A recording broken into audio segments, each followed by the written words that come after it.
Baik, Bismillahirrahmanirrahim warahmatullahi wabarakatuh.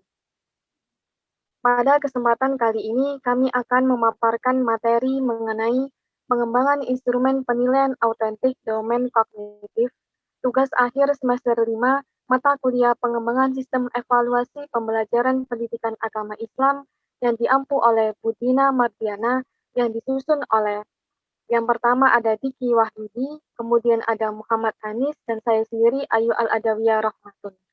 Program Studi Pendidikan Agama Islam, Fakultas Agama Islam, Universitas Muhammadiyah Malang. Baik, untuk pembahasan selanjutnya, di sini kami akan membahas dan berfokus pada subtema 5, yaitu pengembangan instrumen tes untuk penilaian kognitif. Yang pertama ada pengertian penilaian kognitif, kemudian yang kedua ada teknik penilaian kognitif, dan yang ketiga, instrumen penilaian kognitif disusun berdasarkan pembuatan kisi-kisi soal. Dan yang keempat, kami akan bahas mengenai instrumen penilaian kognitif disusun berdasarkan soal dalam bentuk tes tulis. Yang kelima, kami akan bahas mengenai instrumen penilaian kognitif disusun berdasarkan rumusan pengolahan nilai akhir. Baik, untuk pemaparan pertama mengenai pengertian penilaian kognitif akan dijelaskan oleh pemateri Diki Wahyudi. Dipersilahkan.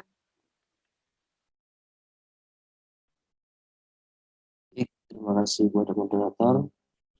Di sini saya akan menjelaskan terkait pengertian penilaian kognitif, yaitu yang pertama, penilaian domain kognitif merupakan penilaian yang dilakukan untuk mengukur penguasaan peserta didik terhadap kompetensi dasar dari KI 3. Yang kedua, dimensi penguasaan yang dimaksud antara lain yaitu pengetahuan faktual, konseptual, prosedural, dan metakognitif dalam berbagai tingkatan dalam proses berpikir.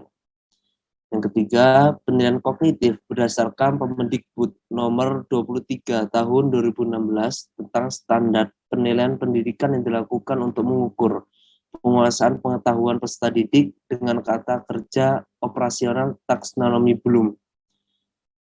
Yang keempat, keberhasilan pencapaian indikator dapat diketahui oleh pendidik melalui suatu proses pengukuran untuk mengumpulkan dan mengolah informasi pencapaian hasil belajar peserta didik. Jadi dapat disimpulkan bahwa penilaian kognitif adalah proses mengukur pada aspek kognitif sesuai dengan kemampuan berpikir yang telah dicetuskan oleh taksonomi Bloom. Di sini saya juga akan menjelaskan setidaknya ada 6 tahapan dalam taksonomi Bloom. Yang pertama yaitu pengetahuan. Pada tahap ini, peserta didik dituntut untuk mengetahui pengetahuan dasar saja tanpa ada tuntutan untuk tahu bagaimana menggunakan pengetahuan-pengetahuan tersebut. Yang kedua yaitu pemahaman. Pada tahapan pemahaman, peserta didik dapat menjelaskan pemahaman yang mereka dapat terkait yang sebelumnya mereka sudah ketahui. Yang ketiga yaitu aplikasi. Pada tahap aplikasi, peserta didik dapat mengaplikasikan terkait apa-apa yang mereka ketahui dan mereka pahamkan serta diaplikasikan pada dunia nyata. Dan keempat yaitu analisis. Pada level analisis, peserta didik mampu untuk merinci atau menguraikan suatu materi secara mendetail dan mampu memahami bagian mendetail tersebut. Dan yang kelima yaitu sintesis. Sintesis adalah pemaduan antara pengetahuan-pengetahuan yang terpecah-pecah menjadi satu kesatuan. Dan yang terakhir yaitu evaluasi. Pada tahap evaluasi, peserta didik mampu menentukan pengetahuan mana yang akan digunakan nantinya pada situasi-situasi tertentu. Mungkin itu yang bisa saya sampaikan, saya kembalikan kepada moderator. Baik, terima kasih atas pemaparan. Selanjutnya mengenai teknik penilaian kognitif akan dijelaskan oleh Muhammad Anis. Dipersilakan.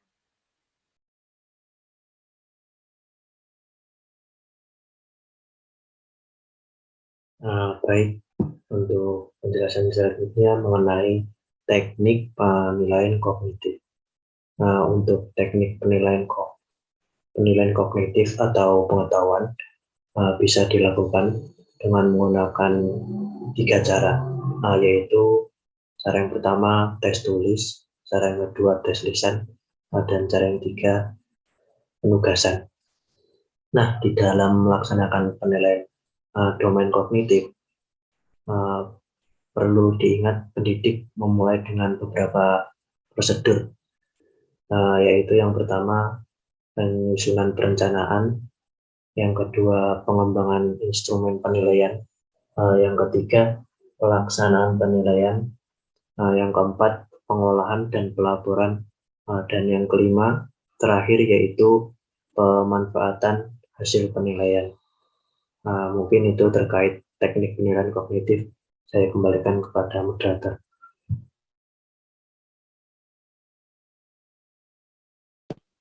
Baik, terima kasih atas pemaparannya. Untuk materi selanjutnya akan dijelaskan oleh Diki Wahyu. Dipersilakan. Baik, terima kasih. Di sini saya akan menjelaskan terkait instrumen penilaian kognitif yang disusun berdasarkan pembuatan kisi-kisi soal. Di sini terdapat 3 step dalam pembuatan kisi-kisi soal. Yang pertama yaitu dapat menentukan kompetensi dasar yang akan diukur. Yang kedua yaitu memilih materi yang esensial, dan yang ketiga yaitu merumuskan indikator yang mengacu pada kompetensi dasar. Nah, di layar terdapat contoh kisi-kisi soal. Setidaknya dalam pembuatan kisi-kisi soal terdapat komponen-komponen penting. Yang pertama yaitu terdapat muatan pembelajaran. Dan selanjutnya yaitu adanya kompetensi dasar.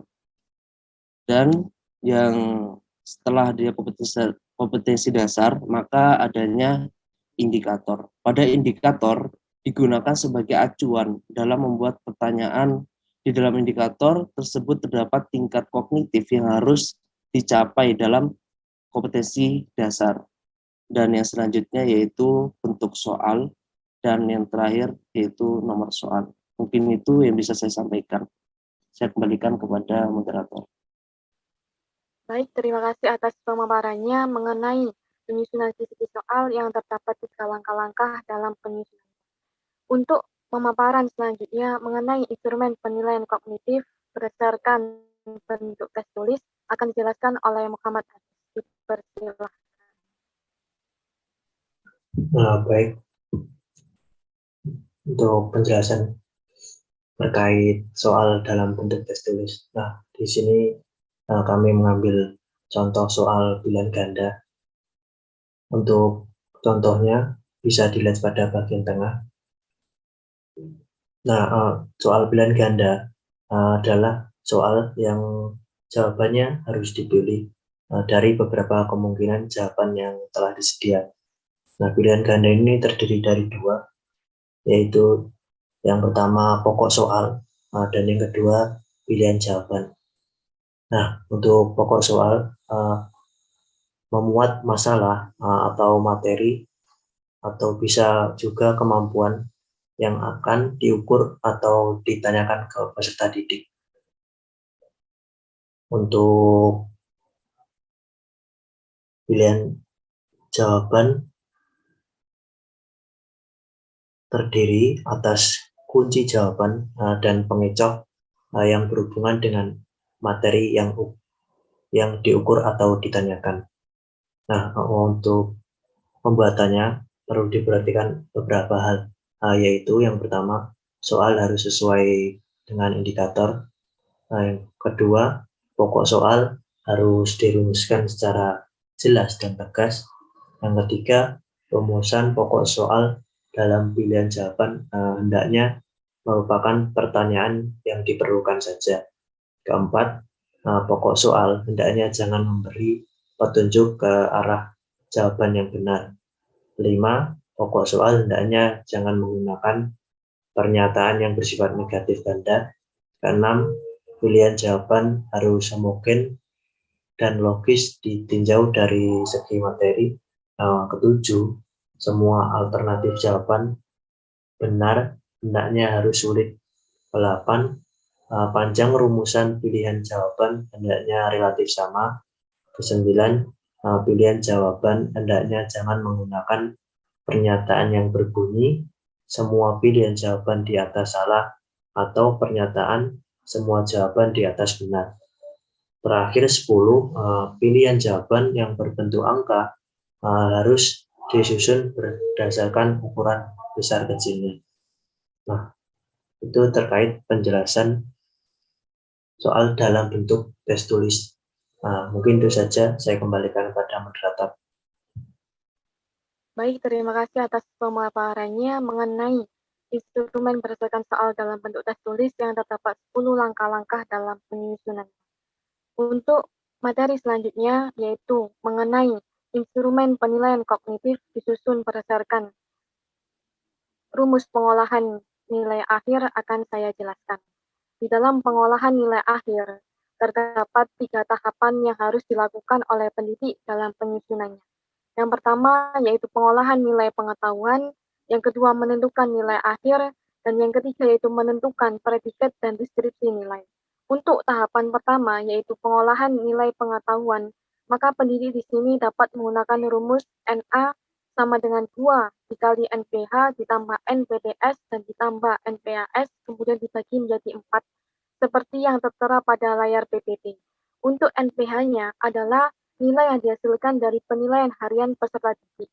Untuk NPTS-nya adalah penilaian tengah semester, kemudian untuk NPAS-nya adalah nilai penilaian akhir semester yang dihasilkan dari nilai peserta didik. Hasil penilaian pengetahuan diolah secara kuantitatif dengan menggunakan angka, yaitu bilangan bulat skala 0 sampai dengan 100, kemudian ditambahkan dengan predikat dan deskripsi. Untuk tahapan selanjutnya, yaitu menentukan nilai akhir, di mana di dalam PPT sudah kami berikan contoh pada layar PPT dengan nama peserta didik Aurora dengan muatan pelajaran bahasa Indonesia kelas 1 semester. Teman-teman bisa mencobanya secara langsung dengan menggunakan rumus NA tadi. Teman-teman bisa mencoba dengan menggunakan KD 3.1, di mana di dalam KD 3.1 sudah terdapat beberapa nilai yang tertera. Mulai dari tema 1 yaitu 85, tema 2 75, dan tema 3 65. Maka untuk menghasilkan nilai NPH yaitu penilaian harian, maka teman-teman bisa menjumlahkan KD 3.1 yaitu tema 1 sampai dengan tema 3, 85 ditambah 75 ditambah 65, maka teman-teman bisa menghasilkan nilai sejumlah 225. Kemudian hasilnya dibagi menjadi 3. Kenapa dibagi menjadi 3? Karena nilai yang kita gunakan adalah sebanyak 3 kali, yaitu tema 1 sampai dengan tema 3. Maka teman-teman akan memperoleh hasil sebanyak 75. Selanjutnya, untuk memperoleh hasil nilai akhir, maka teman-teman bisa menggunakan rumus NA tadi. Yaitu NA sama dengan 2 dikali dengan 75, maka teman-teman akan memperoleh hasil sebanyak 150. Kemudian ditambah dengan 60, yaitu nilai NPTS-nya, dan ditambah dengan 70, nilai NPAS-nya. Maka teman-teman akan memperoleh hasil sejumlah 280. Kemudian dibagi menjadi 4. Kenapa 4? Karena rumusnya mengatakan tadi adalah sebanyak 4. Maka teman-teman akan peroleh hasil sebanyak 70. Selanjutnya, untuk KD 3.2 sampai dengan KD 3.5, maka teman-teman bisa mengulangi cara yang sama pada KD 3.1. Untuk langkah selanjutnya, yaitu menilai dari total nilai akhir NA tadi, yaitu sejumlah nilai akhir 81. Maka untuk memperoleh nilai 81 ini, teman-teman bisa menjumlahkan nilai dari KD 3.1 sampai dengan KD 3.5, yaitu 70 sampai dengan 86, ditambah semua, dan kemudian dibagi menjadi 5. Kenapa dibagi 5? Karena banyaknya bilangan ataupun banyaknya penilaian adalah sejumlah 5. KD 3.1 sampai dengan KD 3.5. Maka teman-teman akan memperoleh nilai sejumlah 81. Selanjutnya adalah tahapan untuk menilai, yaitu predikat dan deskripsi nilai.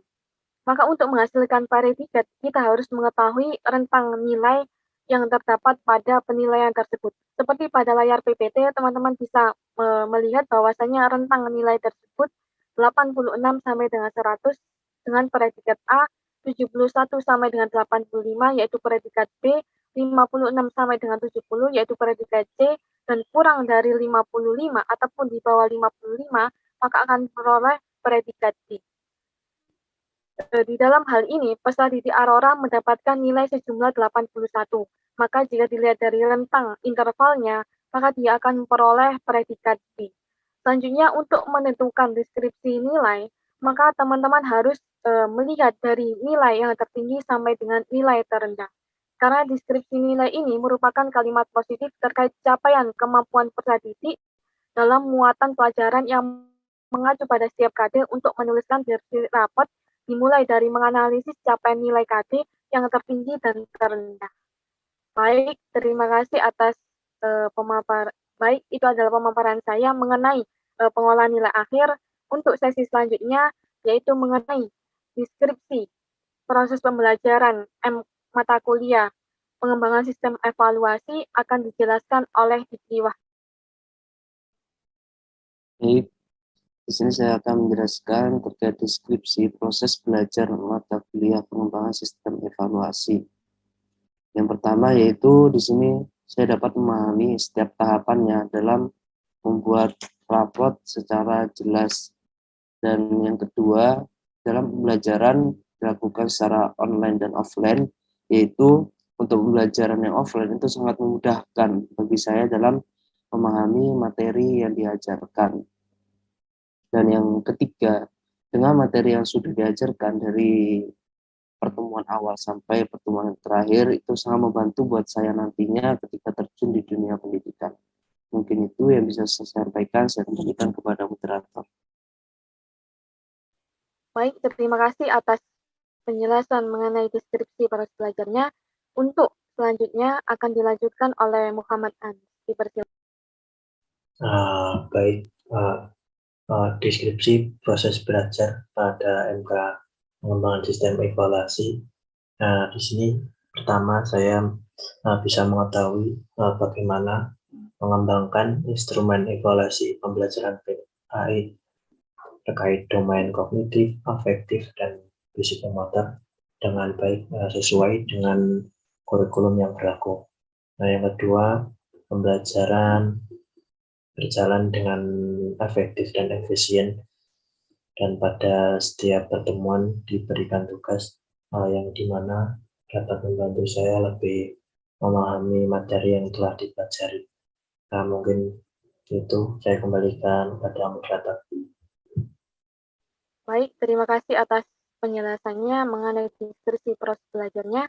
Untuk proses belajar selanjutnya akan saya jelaskan, yaitu dari proses pembelajaran mata kuliah pengembangan sistem evaluasi yang saya peroleh dari pembelajaran tersebut, yaitu yang pertama, proses belajar berjalan secara terstruktur dan sistematis. Yang kedua, adanya pengenalan terhadap istilah-istilah penting dalam dunia pendidikan yang sangat dibutuhkan oleh calon pendidik. Kemudian yang ketiga, di sini saya memahami bahwasanya tahapan pengolahan rapot itu dilakukan sangat detail, mulai dari instrumen kognitif, kemudian afektif, dan psikomotor.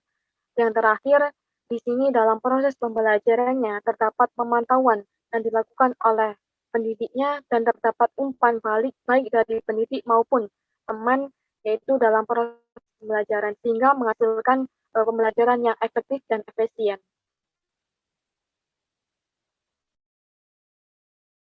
Baik, terima kasih atas kesempatan dalam memaparkan dan menjelaskan materi mengenai pengembangan instrumen domain kognitif. Kesimpulan yang dapat kami peroleh dari pembelajaran ini, bahwasanya dalam pengolahan khususnya pada domain kognitif, terdapat langkah-langkah yang harus dilakukan oleh pendidik, mulai dari menyusun kisi-kisi soalnya, kemudian memahami bagaimana bentuk tes tulis, kemudian yang terakhir yaitu melakukan tahapan-tahapan pengolahan nilai akhir. Baik, terima kasih. Semoga bermanfaat. Sebelum kami mengakhirinya, kami memberikan sebuah kata-kata motivasi, yaitu berjuanglah untuk menuntut ilmu. Dan ingatlah bahwa di luar sana ada mereka yang rela berjuang dengan segenap jiwa dan raga untuk melihatmu berada pada titik ini. Jangan menyerah kawan, Allah selalu ada untukmu. Baik, terima kasih atas kesempatannya. Saya mewakili teman-teman saya, mohon maaf apabila ada kesalahan.